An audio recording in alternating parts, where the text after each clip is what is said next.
Buju. Buju. I am Charles Griffin. I'll be moderating today's panel. At the moment, we are now starting What is Decolonization? Your two panelists are Dr. Martin Reinhart and Bazile Panek. Dr. Reinhart is an Anishinaabe Ojibwe citizen of the Sault Ste. Marie tribe of Chippewa Indians from Michigan. He is currently a tenured professor of Native American Studies here at NMU and is serving as the interim director for the Center of Native American Studies. He's the president of the Michigan Education Council and the lead singer and songwriter for the band Wawayeya, meaning The Circle. His current research focuses on revitalizing relationships between humans and indigenous plants and animals of the Great Lakes region. He's also a former research associate for the Inter-West Equity Assistance Center at Colorado State University and the former vice president for Diversity and Research for Educational Options, Inc. He has taught courses in American Indian education, tribal law and government, and sociology. He has a PhD in educational leadership from Penn State University, where his doctoral research focused on Indian education and the law with a special focus on treaty educational provisions. Martin serves as a panelist for the National Indian Education Study Technical Review Panel as the primary investigator for the Decolonizing Diet Project and as a co-primary investigator for the Indigenous Woman Working Within the Sciences Project, which is sponsored by the National Science Foundation. He has also served as chair of the American Association for Higher Educational American Indians / Alaska Native Caucus, co-primary investigator for the Michigan Rural Systematic Initiative, which was also sponsored by the National Science Foundation, and as an external advisor for the National Indian School Board Association. Reinhart also holds both a master's and bachelor's degree in sociology. Bazile Panek is studying Native American Studies here at NMU with a minors in entrepreneurship and renewable energies. At NMU, he has served as the president of NASA, the Native American Students Association, for the past 2 years. He also serves as a student representative on the President's Committee on Diversity, a student representative on the Center for Native American Studies Curriculum Committee, and as a member of the Diversity Student Alliance. Recently, Bazile was instrumental in advocating for the official recognition of Indigenous Peoples Day by Northern Michigan University, this year being the first that we recognized it here. So if you two would both like to begin the panel. Yeah. Buju, wabanang me she kyak dijnakas, bawating don jaba, ajajak and dodem, Anishinaabe Ojibwe and Au. My name is Marty Reinhart. I shall also share with you my traditional name, wabanang me she kyak. My family is Anishinaabe Ojibwe from the Bawating or Sault Ste. Marie region of Michigan and Ontario, and we are a Crane clan, and we've lived here in this area, in this region. My family's been here since time immemorial. Me personally, living in the area now known as Marquette, since 2001 is when I came to work at NMU. Good to be here. Buju, hello everyone. I guess I can introduce myself as well. Minogi Jigabo and Dago, Bazile Panek and Dijnkaz, Misquabi Kang and Dunjpa, Migazi and Odame, Niwi Wanish Kway Tagos, Gege Bungi Niwi a Kid. Buju, hello everyone. My name is Bazile Panek. Niwi Wanish Kway Tagos. I said I'm going to humbly interrupt and speak, and that Gege Bungi Niwi a Kid. Truly, I'm only going to say a little bit today. So I'd like to say miigwech and thank you for to everybody who has been putting this symposium on. I know it's a lot of work, especially for the audiovisual department. AV and micro repair and all of them are kind of the superheroes of campus right now with how things are going. I'm honored to be on the panel here today with Dr. Reinhart. And miigwech, thank you for all the attendees out there for listening to us. Charles, I'm going to share my screen. Am I able to do that? Yes, I believe you should have access to that. There's a green button at the bottom of the screen next to the chat and record functions. There we go.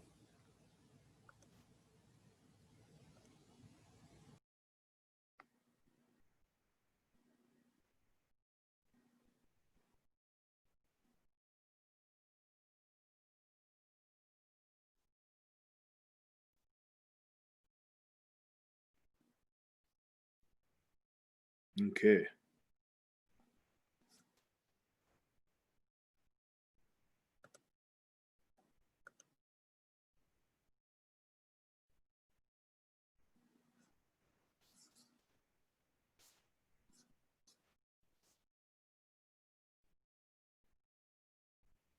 How's that look?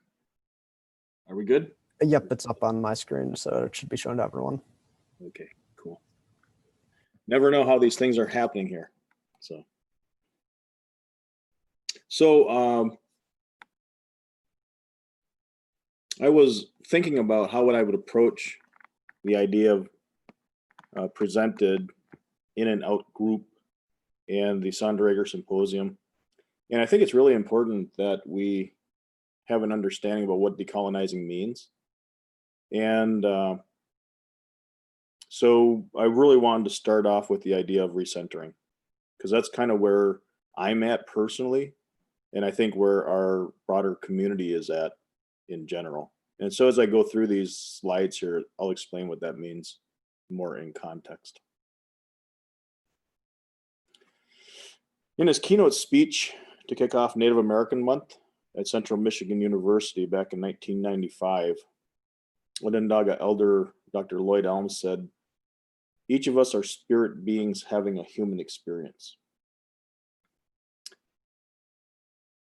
He then told us about a profound experience he had with his grandfather, who had never been away from his home community. He explained that he had joined the military and was getting ready to ship out. But before he did, he met with his grandfather, and as they walked along, his grandfather told him about a dream that he'd had regarding Lloyd. He described flying into the air and breaking through the clouds, and after he was on top of the clouds, he saw the sun splash across the sky. As the sun sank, it made many beautiful colors on top of the clouds. And at that time, neither Lloyd nor his grandfather had ever been in an airplane. Lloyd recalled his grandfather's dream when he went up in a plane for the first time when he was in the military. It was exactly like his grandfather had described it. Lloyd went on to say that he felt as though his grandfather's spirit had experienced this beauty even before he had. In my retelling of that story is imperfect, but I tell it again because it made such an impression on me and my understanding of spirit in relation to the world around us. Jichag Minwa Minobimades. As Anishinaabe people, we're taught that our Jichag is our spiritual center. We're also taught that our Ode, our heart, is where our spirit resides. When our Jichag is in balance and harmony with the world around us, we experience a state of Minobimades, also known as the good life. Although we realize that we only ever pass through the center as we live our lives, we should always endeavor to be there in the center. Minobimades is represented by the medicine wheel. If you were to turn the medicine wheel on its side, you'd see that it's actually a spiral of life through time. We truly live in circles and spiral through time.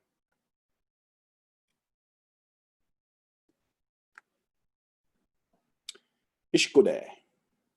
Ishkode is the fire. Notice that it contains the root word for heart, Ode. So Ishkode. It's the center of our wigwams, our traditional homes, and of our Odenang, our villages, which also has a central fire site where people gather. Notice again that Ode is also part of our term for village. So Ode, our heart, Ishkode, Odenang, where the spirit resides.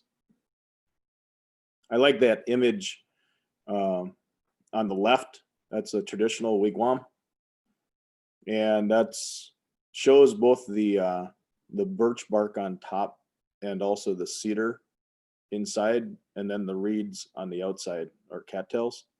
And that's cool because you don't often see the historical photos of our wigwams with both the lower coverings of the cedar bark and the reeds on at the same time. The other image there, I think, is a really cool image that I don't know who actually drew it, but it's one I've used a lot because it shows how that floor is developed in that double wall of that wigwam for the heat and during the winter, and those telescoping birch bark cones that bring the air into the fire. But you see how that fire, under that fire, there's stones. And so when we talk about that circle of stones or the center stone, you know, that first stone that you lay down for your wigwam, and everything emanates out from that. It's all done in a ceremonial way, and it is truly the center of our lives. It's symbolic, but it's also very tangible. Nana Buju, also called Nana Bush, Wena Buju. We call them Nana Buju in our family. Nana Buju is a primary representative being from our Dizokanak, our traditional stories. Nana Buju is often pictured as a changing being between human and rabbit, and represents the human condition in our stories. Nana Buju can transition into many things, including different genders. And so the idea of the changing being is very fluid in our understanding of Nana Buju. From our origins to present day, Nana Buju has been navigating the ambiguity of life on our behalf.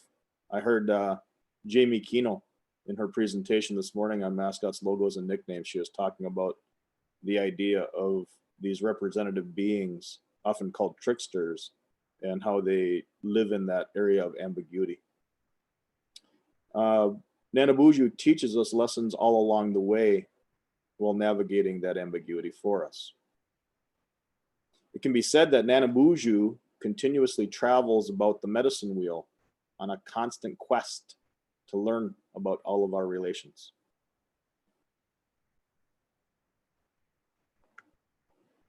Nijwashwi Kimishom Sananik. As Anishinaabek, we also learn about 7 guiding principles known as Nijwashwi Kimishom Sananik, our 7 grandfathers. Minadendamowin, or respect, Zagidwin, love, Weakwadzawin, honesty, Akadeewin, bravery, Ibadendazawin, humility, Nibwakawin, wisdom, Minwadebwewin, truth. When adhered to collectively, provide us with direction on how we should live as humans in relation to the world around us. The image that's on that slide there is created by Anishinaabe artist Leland Bell. It's a painting of the 7 grandfathers. It's one of my favorite renditions of that. Apish Mampi. Apish Mampi. Where is here? Hope you like that turtle design. That's something that I drew, and I collaborated on the painting with my friend David Bodie Kerrigan back in the early 90s. And my wife is Turtle Clan, so I like to imagine that when she met me and she's seen my turtle painting, that was one of the things that caused her to fall in love with me, but I don't know. She would probably contest that.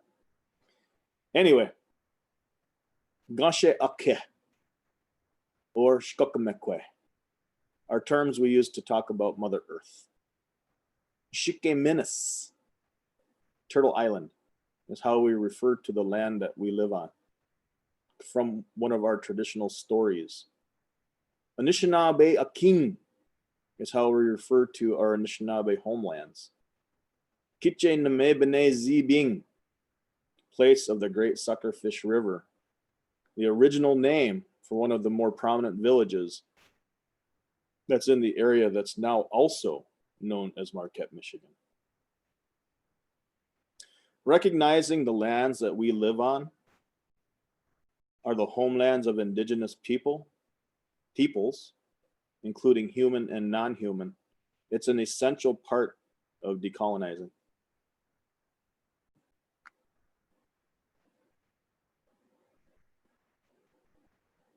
Apish Jitchug Nongwa. where is the center now? Where does the center, the spirit of our community reside? What's the geographic center versus the metaphorical or spiritual center? Do we have a shared identity that's conducive to a bright future for 7 generations ahead? If we relate to our community through a medicine wheel lens, we're expected to live righteously according to our traditional teachings. Our communities would be in balance and harmony with nature. That's an aerial view of Marquette, Michigan, aka Kitchenamebene-Zibing. And you know, if you look at that and you imagine what it means to live in this area, I see it, the center, as the center of our traditional fire, whether that's at my house or whether it's at Center for Native American Studies in Whitman Woods or wherever. It's a metaphorical, it's a spiritual center. I've proposed that the city of Marquette should reclaim and revitalize a traditional identity through Kitchenamebene-Zibing and establish a central fire site in the city to prop that idea up. Because I think right now a lot of people think about the center of Marquette being the Ordoc or Ordocs. I'm not talking about the bar, I'm talking about the physical structures. But you know, that's not something that sets well for Native people who've been here for thousands of years and have had a center. We don't center our lives around the Ordoc. Never have, never will. So I think we have to rethink that to develop a shared identity.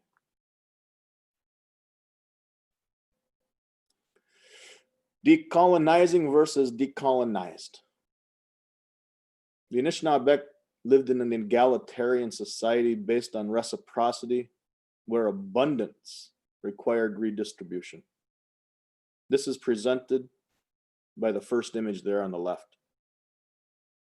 That circle with those medicine wheel colors. No beginning, no end, continuous, egalitarian. The second image shows how European societies and the United States are hierarchical societies that value rugged individualism and the accumulation of wealth. The United States was built on top of our homelands, on the backs of slaves, using stolen resources. The brutality of colonization has disrupted our relationships with the world around us. This oppression has pulled us away from the center, causing everyone great harm in the process. It's harmed indigenous peoples, both human and non-human, as well as non-indigenous peoples. There's a reason I use a triangle, because it shows that hierarchy where the people at the very top dictate to the rest of us what is expected in this society. I use the colors red, white, and blue to show that, you know, this is, it may be considered patriotic to be proud of your nation that you live in, but let us not forget that that nation was built on top of ours. And that's why that triangle foreshadows, foregrounds our original circle back there. Paulo Freire asserts that the only healthy way to overcome oppression, including colonization, is to heal from it together. Those who are part of the oppressive group and those who have been oppressed. This requires an admission of guilt, the original sin, and hard work, extremely hard work, to repair the relationships that have been harmed. The third image represents what we might begin to look like if we seriously engage in the act of decolonizing. And I say decolonizing, not decolonized, because we will never again be who we once were, but we can still be something great together. We can't go back. We can't change the past. We're not going to be able to send everybody home packing. And we have enjoyed Pink Floyd and other things that came with colonization. But so we don't want to get rid of everything. But there's a lot of things we need to fix. Mikanan, minwa, anokajaganan. Anishinaabe Mushkikinine, Dr. Dan Pine Sr. reminded me that there are many mikanan, or paths, to the center of a circle. What's important is that we get there and try to always be there. I think that goes along well with what Paulo Freire was talking about. Following the First Nations food taster in November of 2010, I pondered the relationships between the foods we eat today with those that my Anishinaabe Ojibwe ancestors ate in a pre-colonial context. I wondered to what extent they would recognize the foods we now think of as American Indian. This led me to ask a question that would ultimately grow into a full-blown research study that many of you are probably familiar with. For some, it might be new. The question was, if I wanted to eat the foods my ancestors ate, what would I have to know and do? That question spawned what became known as the Decolonizing Diet Project, or DDP. The DDP had some important outcomes, including evidence that eating indigenous foods can positively impact health. In our communities, obesity and diabetes and heart disease are among the highest causes of death. We say that they've killed more Indians than John Wayne. Reductions in weight and bad cholesterol were among our findings. We also learned a lot from our shared experience. We did positive, healthy things together, both native and non-native, older and younger, male, female, that forever has changed our lives. We'll be holding a virtual panel discussion on November 30th from 6 to 8 p.m. featuring some of the original DDPers. We hope you all will join us and look for information on the Center for Native American Studies Facebook site or the DDP Facebook site. The DDP is one example of a decolonizing project. I believe that Anokajaganan, or projects, are the best way to move towards decolonizing our society. The thought of decolonizing can be very heavy for people, both indigenous and non-indigenous. And I think the project-based approach allows us to do it in a way that we can experience success, sometimes small, sometimes large, along the long and winding road, little Beatles reference there, toward that healthy future state. We have many, many, many more ideas, including a decolonizing clothing project, a decolonizing language project. And, you know, those are things that I could go on and talk about, but we don't have so much time. I want to leave plenty of time for my colleague Bazile. I am intrigued by the work that Bazile and the members of the Native American Student Association have been doing, or I'm sorry, is it the Something Else Student Association now? Little joke there because of CNN calling us something else. Anyway, that the Native American Student Association have been doing with their own decolonizing project focused on NASA itself, which we'll be hearing about next. And I can wait for questions and answers till Bazile is through, but just want to say, miigwech, thank you very much.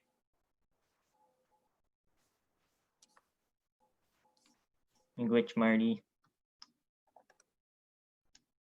I think I'll be sharing my screen now if everybody's good.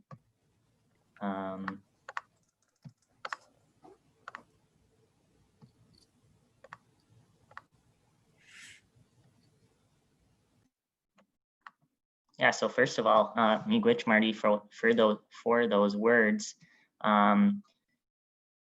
what I'm presenting on today is largely inspired by the work that Marty and other members of the Center for Native American Studies have done, especially in regards to a medicine wheel framework that was presented in one of the classes that I took last year.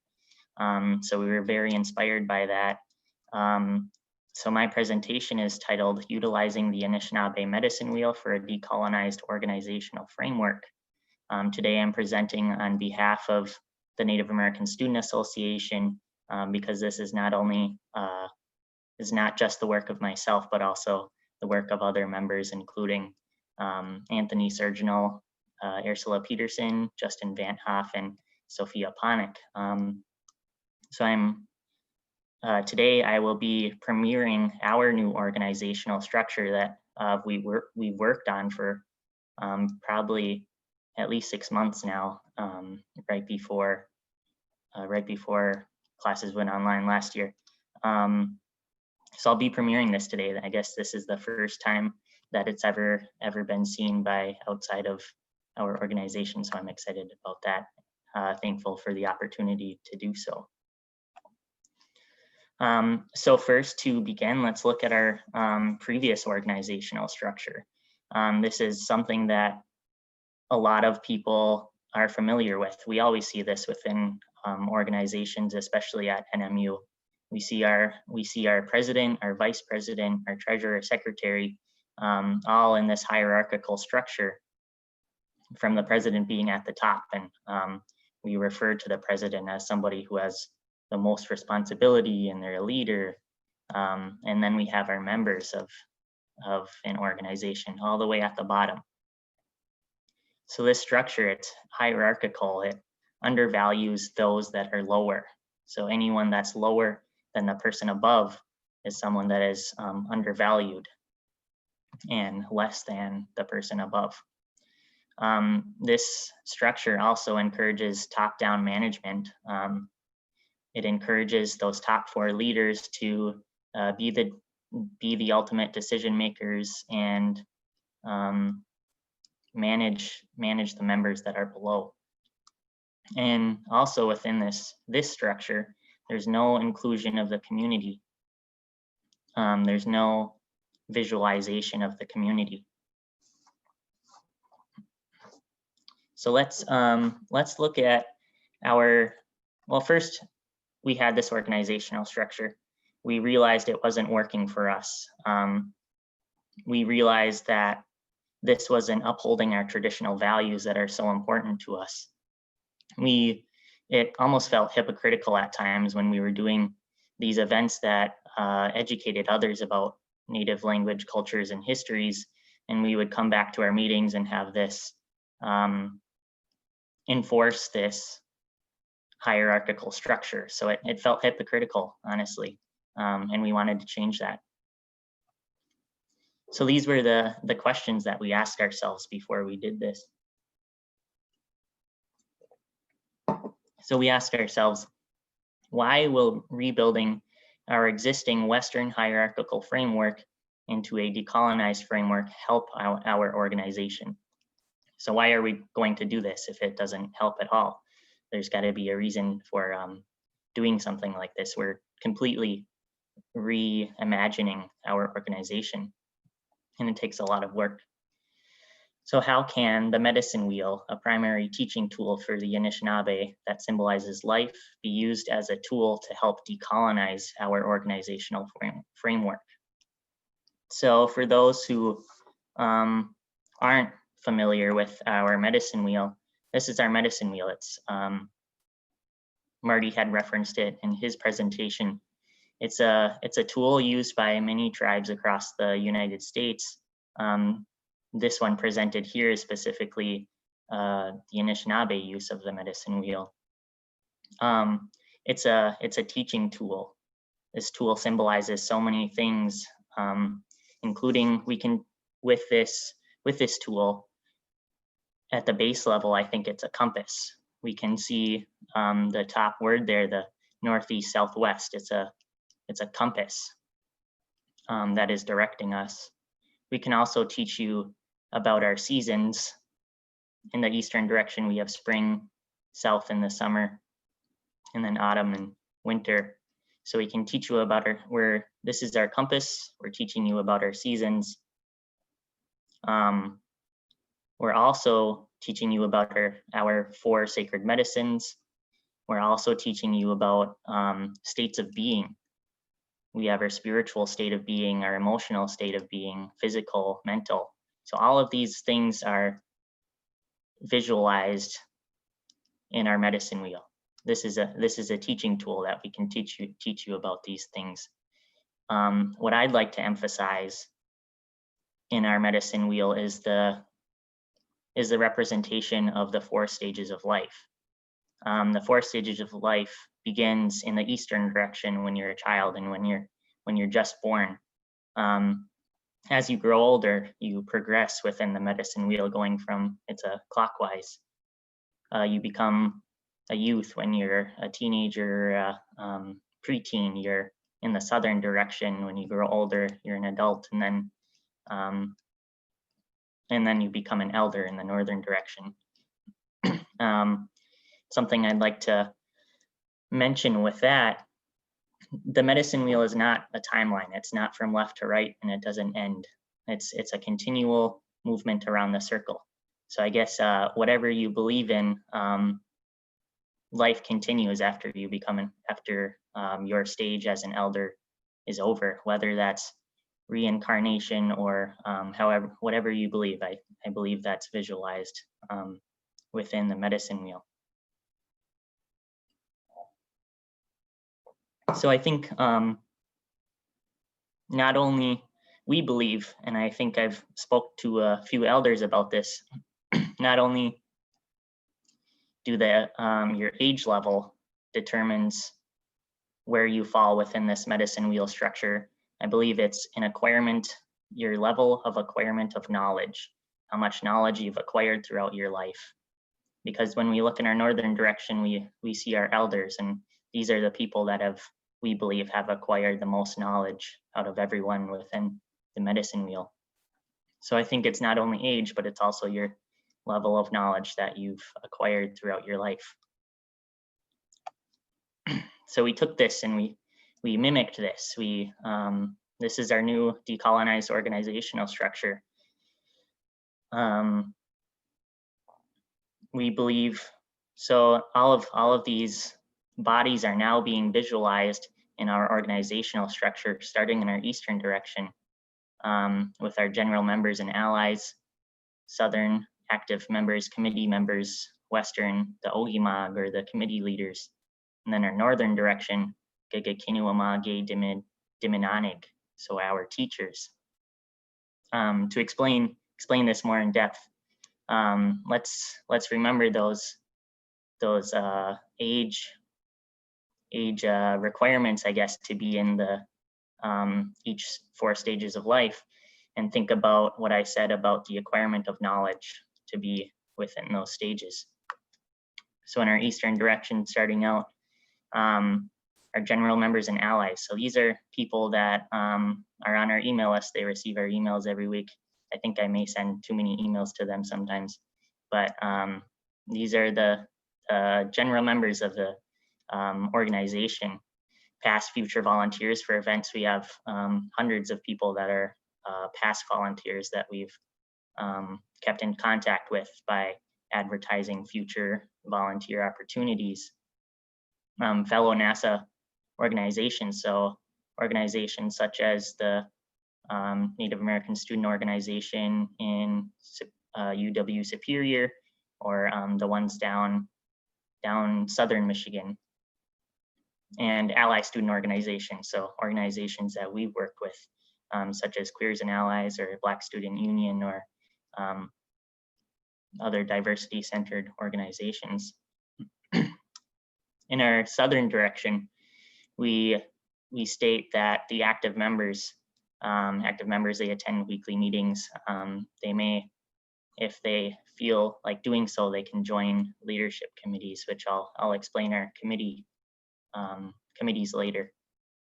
And then we get into our western direction and continue to think about the acquirement of knowledge. At this point, in the Western direction, you're an adult. You think you've acquired a lot of knowledge. You think you know what you're doing. You're pretty settled and centered in the things that you know. So this is where we decided to place our leadership structure. Kind of, we're still sometimes retaining that colonial, may not be colonial. We're still retaining the leadership within our organization. So this is where we decided to put our leadership, is in that Western direction, that acquirement of knowledge as an adult. So the Ogimag, or this is the word for leadership, or the committee leaders, consists of active members who function as leaders for each of the committees. And then we go into our northern direction, Gegekinuamage Diminanig. These are our teachers. So this includes NASA faculty advisors. Our current advisor is Judd Sojourn and has been for a long time, and we really appreciate what he does.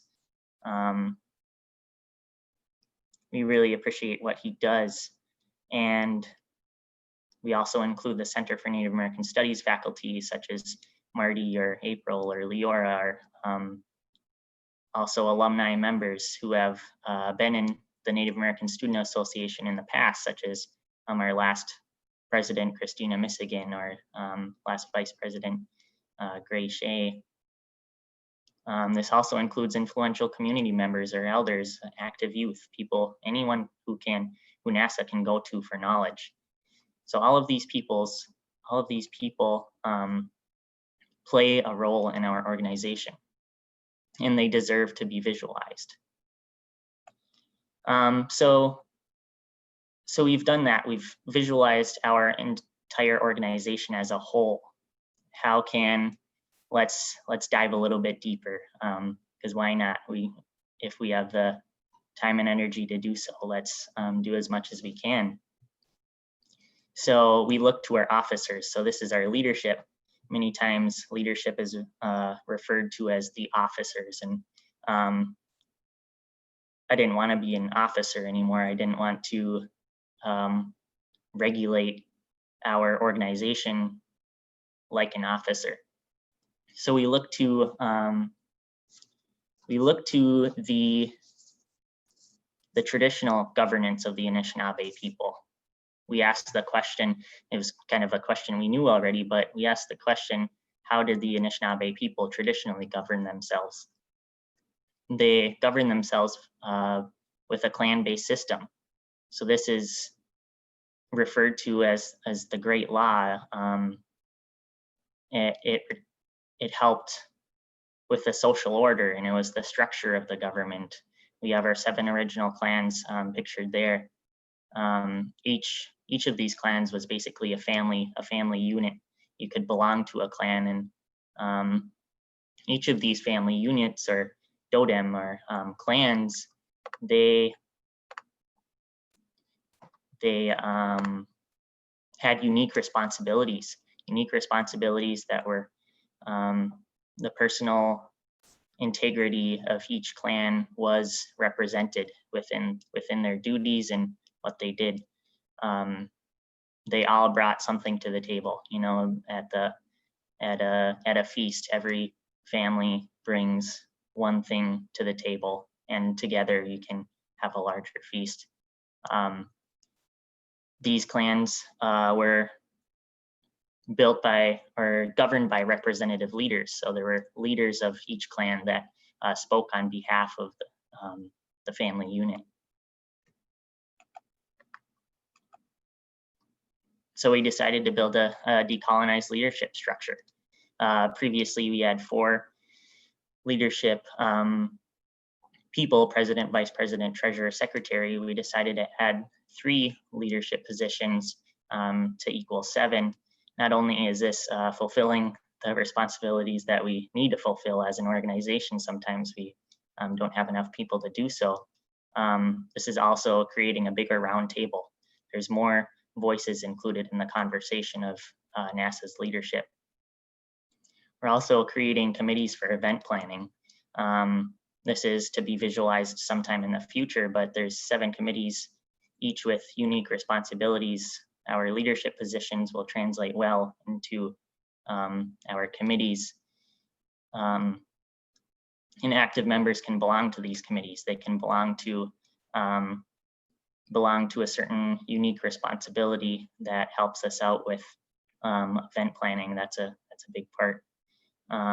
Our committee leaders, which the 7 leadership positions transition into those, they speak on behalf of all committee members. Again, it's a representative leadership. They're speaking on behalf of the committee members. They're not speaking on behalf of themselves, but on behalf of the committee. It's their duty and responsibility to include all of the voices that need to be included.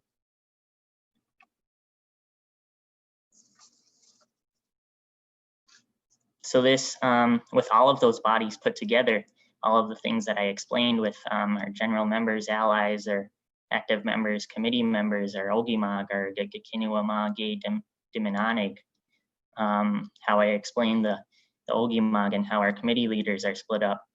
All of these people are acting together to create this equilibrium, this balance, to create our organization. Without those people being involved and visualized in the medicine wheel, there is no Native American Student Association.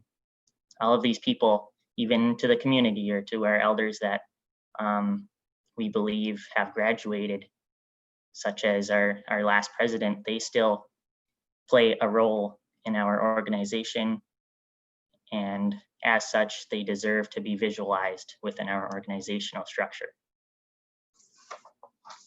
So to reiterate, we transitioned from this Western hierarchical structure that encourages top-down management, no inclusion of the community, and we transitioned from that to a decolonized medicine wheel framework that includes the community. It's an equilibrium. All people that play a role within our organization, they are visualized as they deserve to be visualized. And that's our new structure. As Marty referenced, decolonization is a process. There is no end to this, I don't think. So I'd like to mention some of our next steps in our decolonization process. In the future, we will be visualizing our committees in some way. We want to visualize how we can use the medicine wheel for an event planning timeline. We want to, as we're settled in with our decolonized organizational structure, we want to work with other organizations to implement decolonized organizational structures, such as other NASAs or NASOs. Moving forward, there's some things that I ask you to do. I challenge you to look at your organizations differently, whether you belong to the Office of Diversity Inclusion or the Center for Student Enrichment, or the new SEEK, the Student Equity and Engagement Center. Look at your organizations differently. How are you encouraging a Western hierarchical views on your leadership? So reassess that, reassess your colonial hierarchical structures that are defining today's society. It's so inherent and so easy to just implement these things of leadership. Include equal voices. Make sure, even all the way down to your members or people who are just on the email list, include their voices within your organization. Integrate the community. The community plays a role in your organizations. They deserve to be visualized and they deserve to be recognized. Think cyclically. So think in circles now, instead of this left and right, or past, present, future. Life isn't a timeline. I believe it's a circle. So miigwech, Nisa you, that's all I have to say for now. Miigwech, thank you for listening.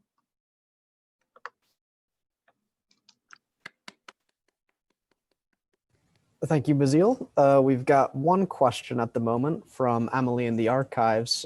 She asks, Bazile, do you think this framework can or should be adopted by other student organizations? And if so, how would that process start so that groups can ensure they're utilizing it in a good way instead of appropriating?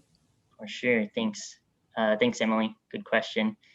So that's, I think, our goal with building this is to allow other student organizations to implement it within their own organizations, especially diversity, equity, and inclusion organizations.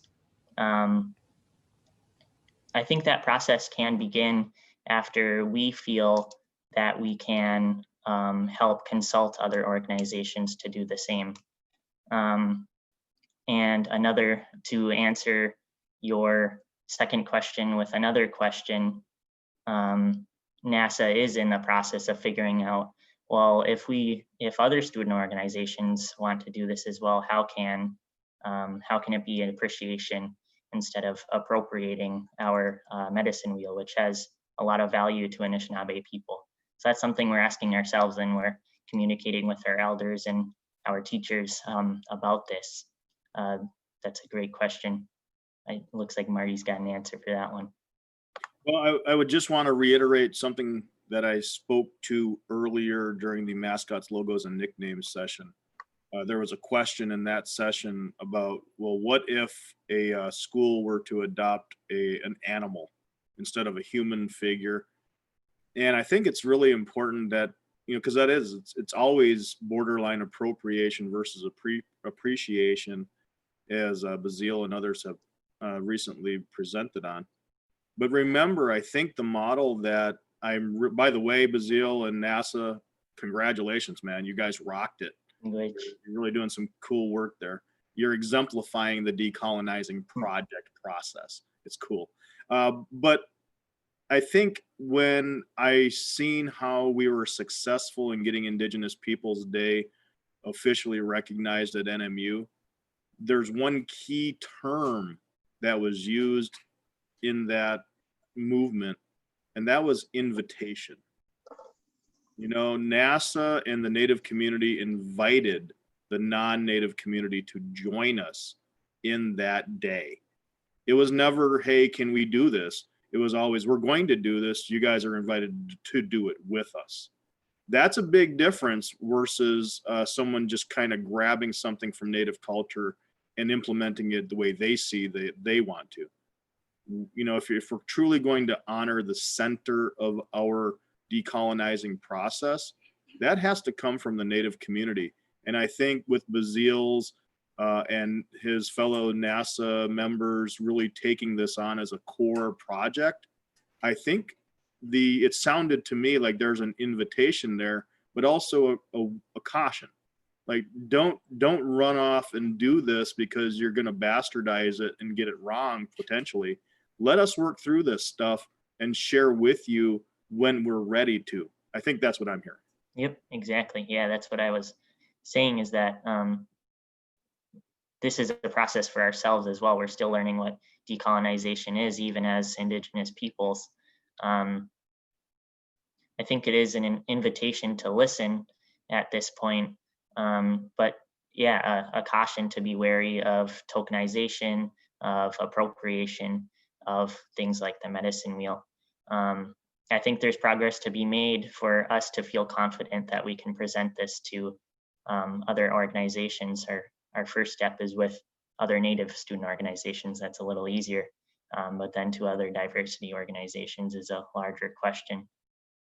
So I would exercise caution always with integrating culturally specific things into whatever work you do.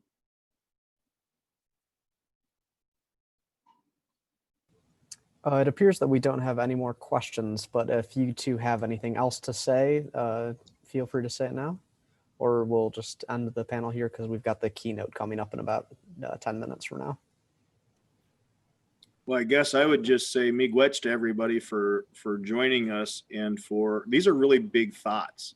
And one of my favorite authors, Dr. Gregory Kaihete, he's a Tiwa from New Mexico. He reminds us to always think the highest thought. right? And so these are big thoughts that we've presented here today, and it's going to take a while to digest some of this, and then maybe you'll have questions later. If anyone does have any questions, email me. I'm always open to try and answer the questions. You know, some of these things, in all humility, we're revitalizing them in our own lives right now. So as Bazile has said, you know, let us, you know, have patience with us, be flexible.